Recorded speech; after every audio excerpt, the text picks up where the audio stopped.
Di pesisir selatan Jawa Tengah, berdiri sebuah bangunan tua yang hingga kini masih menyimpan banyak misteri. Tempat itu dikenal dengan nama Benteng Pendem. Konon, siapapun yang memasuki lorong gelap benteng ini akan merasakan hawa dingin yang berbeda. Bau lembab bercampur sunyi membuat tempat ini terasa seperti menyimpan sesuatu dari masa lalu, sesuatu yang belum benar-benar pergi. Namun, di balik cerita mistisnya, Benteng Pendem menyimpan sejarah kelam yang nyata.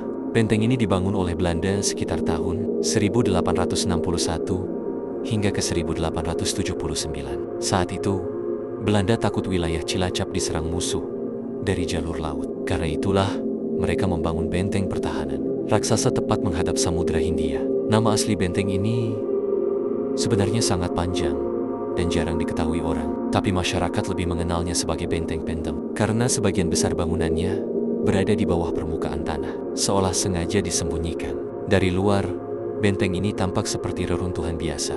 Namun, saat masuk ke dalamnya, suasananya berubah drastis. Lorong-lorong sempit dan gelap membentang di bawah tanah. Dinding batu yang dingin dipenuhi lumut, dan di beberapa ruangan, cahaya matahari bahkan nyaris tidak bisa masuk. Dulu, benteng ini bukan hanya tempat pertahanan. Di dalamnya, terdapat ruang tahanan, gudang senjata, ruang pengintaian, hingga terowongan rahasia. Banyak pekerja pribumi dipaksa membantu pembangunan benteng ini. Mereka bekerja siang dan malam di tempat lembab dan tertutup. Konon, tidak sedikit yang jatuh sakit, bahkan meninggal dunia selama proses pembangunannya. Sejak saat itulah, cerita-cerita menyeramkan mulai muncul. Beberapa warga percaya, arwah para pekerja masih menghuni lorong bawah tanah benteng tersebut. Ada yang mengaku mendengar suara langkah kaki, padahal lorong sedang kosong. Ada pula pengunjung yang merasa seperti diawasi dari balik ruangan gelap. Yang paling terkenal adalah cerita tentang suara jeritan samar di malam hari. Suara itu disebut sering terdengar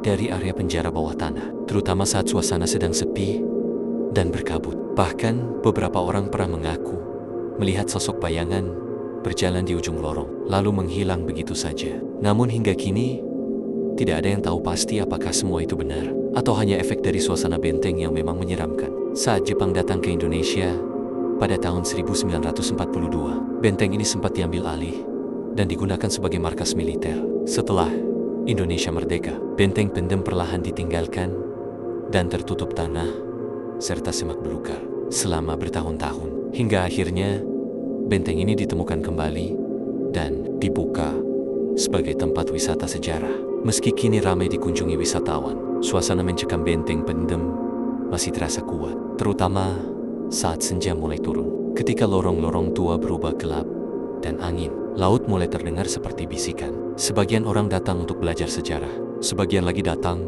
karena penasaran dengan cerita mistisnya. Tapi, satu hal yang pasti, Benteng Pendem bukan sekadar bangunan tua biasa. Ia adalah saksi bisu masa penjajahan, tempat yang menyimpan penderitaan, ketakutan, dan misteri yang mungkin tak akan pernah benar-benar terungkap. Dan sampai hari ini, lorong gelap di dalam benteng itu masih berdiri sunyi, seolah menunggu seseorang untuk masuk dan mendengar kisah kelam yang tersembunyi di dalamnya.